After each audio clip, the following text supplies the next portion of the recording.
बिस्मिल्लाहिर्रहमानिर्रहीम। अस्सलाम वालेकुम रहमतुल्लाह डियर स्टूडेंट्स। उम्मीद करता हूँ कि बेटा आप सब खैरियत से होंगे। Welcome to the Lahore garrison junior and upper school and welcome to 10th biology class. 10th biology बेटा चैप्टर नंबर है हमारे पास 13 और आज जो है हमने इसकी एक्सरसाइज जो है वो डिस्कस करनी है बेटा। ठीक है, पेज नंबर है आपके पास 66, पेज नंबर है आपके पास 66, चैप्टर नंबर 13 और उसकी बेटा हमने जो एक्सरसाइज है जो उसके रिव्यू क्वेश्चंस हैं बेटा हमने वो आज डिस्कस करने हैं। क्लियर है? चलें, सबसे पहला बेटा जो क्वेश्चन है आपके पास वो है मल्टीपल चॉइस क्वेश्चन। ठीक है, जिसमें आपको जो डिफरेंट ऑप्शंस दी गई हैं मल्टीपल चॉइस, उसमें से आपने जो करेक्ट ऑप्शन है उसको फाइंड आउट करना है। ठीक है, तो अगर हम पहला क्वेश्चन देखें आपके पास, तो पहला क्वेश्चन है आपके पास find the ball and socket joint. ठीक है, कि मतलब पहली बात तो आप ये समझें कि बॉल एंड सॉकेट जॉइंट्स कौन से थे? मूवेबल जॉइंट्स की ऐसी टाइप जो डिफरेंट डायरेक्शंस में मूवमेंट को अलाउ करती है, वो आपके पास क्या कहलाती है? Ball and socket joints. Clear हो गया? चलें, अब आते हैं ऑप्शंस क्या क्या हैं। पहली ऑप्शन है आपके पास joint in the finger bones. नहीं, ये सिर्फ एक तरफ जो मूवमेंट है वो शो करते हैं। Joint in the neck and skull bone, जबकि स्कल बोन्स में जो जॉइंट्स थे वो क्या थे? इमूवेबल। नहीं, ये भी ऑप्शन नहीं हो सकता। फिर है जी जॉइंट इन एल्बो। एल्बो तो बेटा आपके पास जो जॉइंट था वो तो हिंज जॉइंट था। जो लास्ट ऑप्शन है आपके पास option D, joint at pelvic girdle and legs bone. तो बेटा ये जो आपके पास जॉइंट्स हैं ये कौन से हैं? आपके पास बॉल एंड सॉकेट जॉइंट्स। ठीक है, तो जो आपके पास पहला एमसीक्यूज है उसकी ऑप्शन है आपके पास ऑप्शन डी। ऑप्शन डी क्या है? कि जो आपके पास पेल्विक गर्डल के जो जॉइंट्स हैं यहाँ जो लेग्स में पाए जाते हैं आपकी, वो कौन से हैं? Ball and socket joints. Clear हो गया? चलें, नेक्स्ट है आपके पास बेटा all these are the parts of axial skeleton of humans except. मतलब कि जो नीचे ऑप्शंस दी गई हैं उनमें से हमने कोई ऐसा ऑप्शन फाइंड करना है जो एक्सियल स्केलेटन का पार्ट ना हो। तो पहले देखें कि एक्सियल स्केलेटन क्या था आपके पास। आपके हेड और ट्रंक का जो रीजन था वो, जिसके हमने 5 पार्ट डिस्कस किए थे। ठीक है, जिसमें हमने स्कल देखा था, नेक देखा था, वर्टिब्रल कॉलम देखा था। ठीक है, आपकी रिब्स देखी थी। वो जो सारे के सारे आपके पास डिफरेंट टाइप के जो पार्ट्स थे वो किस में आते थे? आपके पास एक्सियल स्केलेटन में। ऑप्शन देखें, ऑप्शन ए है आपके पास रिब्स। ठीक है, नहीं, रिब्स आपके पास जो है एक्सियल स्केलेटन का ही पार्ट है। फिर है स्टर्नम, चेस्ट बोन। नहीं बेटा, ये भी आपके पास एक्सियल स्केलेटन का ही पार्ट है। फिर आता है आपके पास शोल्डर गर्डल। तो थोड़ा सा याद करेंगे, जो शोल्डर गर्डल और पेल्विक गर्डल था ये तो आपके पास पेंडिकुलर स्केलेटन का पार्ट था। तो इसी तरह बेटा जो आपके पास एमसीक्यूज 2 है इसका ऑप्शन आएगा ऑप्शन सी। और ऑप्शन सी क्या है? कि शोल्डर गर्डल ये किसका पार्ट था? अपेंडिकुलर स्केलेटन का। चलें, क्लियर हो गया? नेक्स्ट है बेटा आपके पास MCQs number 3, the disorder in which there is accumulation of uric acid in joints. तो बेटा अभी हमने कल ही डिस्कस किया था कि आर्थराइटिस की वो टाइप जिसमें आपके पास यूरिक एसिड है वो बॉडी में क्यूमुलेट होता है, जॉइंट्स में क्यूमुलेट होता है, वो क्या कहलाती है? गाउट कहलाती है। तो ऑप्शन देखते हैं यहाँ पे। ऑप्शन ए है आपके पास गाउट, यही ऑप्शन जो आपके पास ठीक है ऑप्शन ए, जो क्या है? गाउट। गाउट क्या आपके पास? आर्थराइटिस की एक ऐसी टाइप जिसमें यूरिक एसिड एक्यूमुलेशन की वजह से आर्थराइटिस होता है। क्लियर हो गया? चलें, नेक्स्ट बेटा जो एमसीक्यूज नंबर 4 है आपके पास वो है what is correct about tendon. What is correct about tendon. तो पहले देखें कि आपके पास टेंडन और लिगामेंट्स दो तरह के कनेक्टिव जो फाइबर्स थे, बेसिकली कनेक्टिव टिश्यू के फाइबर्स थे। टेंडन्स क्या थे आपके पास? टेंडन्स और लिगामेंट्स। यहाँ पे जो हमने डिस्कस करना है वो है टेंडन। टेंडन आपके पास बेटा ऐसे जो टफ बैंड्स हैं जो बोन्स को मसल्स के साथ अटैच करते हैं। हमने शॉर्ट क्वेश्चन भी डिस्कस किया था, differentiate between tendon and the ligament. ठीक है, तो टेंडन पहली बात ये हो गई कि ये क्या है? टफ बैंड है। ठीक है, दूसरा कि ये जो है बोन्स को मसल्स के साथ क्या करते हैं? कनेक्ट करते हैं। ठीक है, ऑप्शन देखते हैं आप। ऑप्शन ए आपके पास tendons are less flexible and less flexible. Tendons are flexible and they join muscle with bones. ठीक है, यहाँ पे उसने क्या कहा है कि टेंडन्स आर फ्लेक्सिबल, जबकि जो टेंडन्स हैं आपके पास वो फ्लेक्सिबल नहीं होते, वो क्या होते हैं, टफ बैंड होते हैं। ठीक है, ये ऑप्शन नहीं होगा। ऑप्शन बी है आपके पास tendons are non elastic and they join bone with bone. Bone with bone गलत हो गया, सो ऑप्शन ये भी नहीं हो सकता।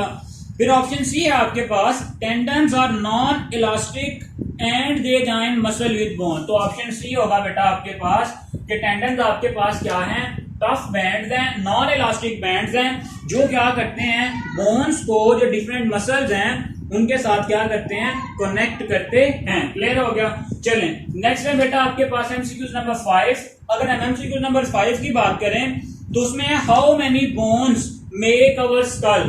तो बेटा थोड़ा सा रिमेंबर करें कि जब हमने एक्सोस्केलेटन का पहला पार्ट पढ़ा था स्कल, उसमें हमने डिस्कस किया था कि आपके पास जो स्कल है उसमें कितनी बोन्स होती हैं, 22 बोन्स होती हैं। ठीक है, जिनमें से 8 आपके पास क्रेनियल और 12 कौन सी होती हैं, फेशियल। तो ऑप्शन देखें, ऑप्शन ए है 14 नहीं, ऑप्शन बी है 22, यही ऑप्शन है बेटा आपके पास ऑप्शन बी के कितनी बोन्स होती हैं, 22। क्लियर हो गया। चलें नेक्स्ट है आपके पास MCQ number 6। What are the main components of bone. ठीक है, कि बोन के जो मेन कंपोनेंट्स हैं वो कौन से हैं। तो बेटा हमने क्या क्या डिस्कस किया था, बोन के स्ट्रक्चर में जो आउटर उसका पार्ट होता है वो क्या कहलाता है, कॉम्पैक्ट बोन, और फिर जो उसका इनर पार्ट होता है जो सॉफ्ट होता है वो क्या होता है, स्पॉन्जी बोन, और फिर स्पॉन्जी बोन के अंदर आपके पास क्या प्रेजेंट होता है, बोन मैरो प्रेजेंट होता है, जहां से जो रेड ब्लड सेल्स या व्हाइट ब्लड सेल्स हैं उनकी प्रोडक्शन होती है। ठीक है, क्लियर हो गया। अब देखते हैं ऑप्शंस कौन कौन से हैं इसमें। पहला ऑप्शन है जी marrow spongy bone wax, wax तो हमने कहीं पढ़ा ही नहीं है। Option B marrow compact bone and the wax, ये भी नहीं है। ऑप्शन सी है compact bone and the marrow, इसमें स्पॉन्जी बोन डिस्कस नहीं किया। तो ऑप्शन डी है बेटा आपके पास compact bone, spongy bone and the bone marrow. ठीक है, ऑप्शन आएगा आपके पास ऑप्शन डी के बोन में कितने आपके पास पार्ट हैं। पहला आ जाएगा उसका आउटर पार्ट कॉम्पैक्ट बोन, फिर उसका इनर पार्ट स्पॉन्जी बोन, फिर उस स्पॉन्जी बोन में आपके पास क्या प्रेजेंट होता है, बोन मैरो। तो ऑप्शन आएगा आपके पास ऑप्शन डी। चलें जी एमसीक्यू नंबर 7 है आपके पास। What do some bone produce, के बोन्स जो हैं वो क्या प्रोड्यूस करती हैं, कुछ बोन्स। तो बेटा हमने जब बोन के फंक्शन को डिस्कस किया था तो मैंने आपको बताया था कि बोन्स का जो मोस्ट इंपॉर्टेंट फंक्शन है वो यही है कि ये बॉडी को सपोर्ट प्रोवाइड करती हैं, प्रोटेक्शन और मूवमेंट में रोल प्ले करती हैं, लेकिन इसके साथ साथ ये मिनरल्स भी स्टोर करती हैं। और जो एक बहुत इंपॉर्टेंट पॉइंट था वो ये था कि ये रेड ब्लड सेल्स की प्रोडक्शन में अपना रोल प्ले करती हैं। तो ऑप्शन देखते हैं। ऑप्शन ए आपके पास म्यूकस नहीं, ऑप्शन बी हार्मोन्स नहीं, ऑप्शन सी ऑक्सीजन, ये भी नहीं, ऑप्शन डी है बेटा आपके पास के जो बोन्स हैं वो आपके पास रेड ब्लड सेल्स को भी क्या करती हैं, प्रोड्यूस करवाती हैं। क्लियर हो गया। चलें जी एमसीक्यू नंबर 8 है नेक्स्ट हमारे पास। How would you define skeleton system. MCQ number 8 है आपके पास कि आप जो स्केलेटल सिस्टम है उसको किस तरह से डिफाइन करेंगे। तो बेटा हमने इसमें यही डिस्कस किया कि स्केलेटल सिस्टम में आपकी क्या है, बेसिकली बोन्स हैं, और बोन्स के साथ वो जो सारे उसके टिश्यूज हैं जो इसको क्या कर रहे हैं, आपस में कनेक्ट कर रहे हैं। तो ऑप्शन होगा बेटा आपके पास option D all the bones in body and the tissues that connect them. ठीक है, ऑप्शन आएगा आपके पास ऑप्शन डी। ठीक है, नेक्स्ट है बेटा आपके पास option MCQ number 9 find incorrect statement. ठीक है, कि बोन के हवाले से जो इनकरेक्ट स्टेटमेंट है आपने वो फाइंड करनी है। तो वन बाय वन देखते हैं। ऑप्शन ए है बेटा आपके पास bone is where most blood cells are produce, तो ये तो ठीक है। दूसरा ऑप्शन है आपके पास bone serve as a store house for the various minerals, तो वो ये भी ठीक है कि वहां पे आपके पास कैल्शियम और फास्फोरस जो है वो स्टोर होते हैं। फिर आपके पास all the body organs both soft and hard tissues. ठीक है, sorry bone is dry and non living supporting structure. बेटा ये ऑप्शन गलत है, बोन आपके पास एक लिविंग स्ट्रक्चर है जिसमें बॉडी को वो सपोर्ट भी कर रहा है। तो ऑप्शन आएगा आपके पास ऑप्शन सी। ठीक है, नेक्स्ट एमसीक्यू है MCQ number 10 the purpose of rib cage. कि आपके पास जो रिब केज है उसका पर्पस क्या है। तो बेटा रिब केज का जो पर्पज है वो यही है कि वो आपके इंटरनल ऑर्गन्स जो हैं उनको क्या करता है, प्रोटेक्ट करता है। Protect the stomach, protect the spinal cord नहीं, protect the heart and lungs. ठीक है, ये ऑप्शन हो गया आपके पास ऑप्शन सी। ठीक है, कि ये लंग्स को और आपका जो हार्ट है उसको क्या करता है, प्रोटेक्ट करता है। तो यही बेटा आपके पास कितने एमसीक्यूज हैं, 10 एमसीक्यूज हैं बेटा आपके पास, कि उनको वन बाय वन हमने देख लिया है कि उनके ऑप्शंस भी हैं आपके पास कौन कौन सी होंगी। ऑप्शन पहले में आएगी आपके पास ऑप्शन डी, दूसरे में ऑप्शन सी, थर्ड वन में आपके पास ऑप्शन ए, फोर्थ वाले में ऑप्शन सी, फिफ्थ वाले में ऑप्शन बी, सिक्स्थ वाले में ऑप्शन डी, सेवन्थ वाले में फिर ऑप्शन डी, एट्थ वाले में ऑप्शन डी, नाइन्थ वाले में ऑप्शन सी और 10th वाले में बेटा आपके पास फिर से आएगी ऑप्शन सी। क्लियर हो गया। चलें अब आते हैं शॉर्ट क्वेश्चंस की तरफ। ठीक है, कि नेक्स्ट आपके पास जो इसके शॉर्ट क्वेश्चंस हैं वो कौन कौन से हैं। ठीक है, तो आपके पास पहला शॉर्ट क्वेश्चन है differentiate between cartilage and bone. Short question number 1 है आपके पास differentiate between cartilage and bone. तो बेटा इस एमसीक्यूज को हम इसके शॉर्ट क्वेश्चन है इसको हम बहुत डिटेल में डिस्कस कर चुके हैं। पहली बात आ रहेगी आपके पास के जो बोन्स हैं आपके पास वो क्या हैं, वो हार्डेस्ट कनेक्टिव टिश्यूज हैं। ठीक है, कि उनके जो कनेक्टिव टिश्यूज हैं वो मतलब बोन की जो टाइप है वो बहुत हार्ड है। ठीक है, मतलब हार्डेस्ट कनेक्टिव टिश्यू। अगर आपसे एमसीक्यू भी पूछा जाए which of the following is the hardest connective tissue, तो बोन एक साइड पे आ जाएगा आपके पास, bones are the hardest connective tissue. दूसरी तरफ आ जाएगा कार्टिलेज, कार्टिलेज में हम कह देंगे कि cartilage are the softer than the bone. ठीक है, इसके बाद हमने डिस्कस किया था कि जो आपके पास बोन्स हैं, बोन्स में कार्टिलेज पहले डिस्कस करते हैं। कार्टिलेज में जो सेल्स होते हैं उनको हम क्या कहते हैं, कॉन्ड्रोसाइट्स कहते हैं। ठीक है, और अगर हम बोन्स की बात करें तो बोन्स में डिफरेंट टाइप के सेल्स होते हैं, लेकिन जो मेच्योर बोन सेल्स हैं आपके पास वो क्या कहलाते हैं, वो कहलाते हैं आपके पास ओस्टियोसाइट्स कहलाते हैं। क्लियर हो गया। चलें फिर एक और डिफरेंस देखें तो जो आपके पास कार्टिलेज का मैट्रिक्स है उसमें सिर्फ और सिर्फ क्या होता है, कोलेजन। लेकिन जो आपके पास बोन्स हैं उसमें कोलेजन के अलावा दूसरे जो मिनरल्स हैं लाइक फास्फोरस और जो आप कह सकते हो कैल्शियम, वो भी क्या होते हैं, प्रेजेंट होते हैं। तो इस तरह से बेटा आप डिफरेंस लिख लेंगे, differentiate between cartilage and bone. Next है बेटा what is the role of skeletal system. Role of skeletal system, तो ये भी हम बेटा चैप्टर पहले लेक्चर में हमने डिस्कस किया था कि रोल ऑफ स्केलेटल सिस्टम क्या है। कि बेटा ये आपके पास आपको प्रोटेक्शन प्रोवाइड करता है, आपको मूवमेंट में हेल्प करता है। ठीक है, इसके अलावा बॉडी को सपोर्ट करता है। वो जो पूरा पैराग्राफ है आपकी बुक में वो सारा का सारा आप इसमें लिख देंगे। क्लियर है। चलें नेक्स्ट है आपके पास how would you differentiate between osteoporosis and the arthritis. तो बेटा ऑस्टियोपोरोसिस बेसिकली क्या था कि जिसमें आपकी बोन डेंसिटी कम हो जाती है। ठीक है, हमने लास्ट लेक्चर में डिस्कस किया था कि ऑस्टियोपोरोसिस आपके पास एक ऐसा डिसऑर्डर है जिसमें जो बोन डेंसिटी है वो क्या हो जाती है, डिक्रीज हो जाती है। क्यों, उसकी डिफरेंट रीजन है आपके पास कि जी आपकी जो डाइट है वो प्रॉपर नहीं है, आप फिजिकली इनएक्टिव हो गए हैं। ठीक है, या इसके अलावा एस्ट्रोजन की कमी हो गई है, तो वो डिफरेंट रीजन हमने देखी थी। दूसरी तरफ है आपके पास आर्थराइटिस। आर्थराइटिस में क्या होता है, इन्फ्लेमेशन हो जाती है। तो ये भी हमारा क्वेश्चन हो गया, differentiate between osteoporosis and arthritis. ठीक है, ये भी आपने शॉर्ट क्वेश्चन कर लिया।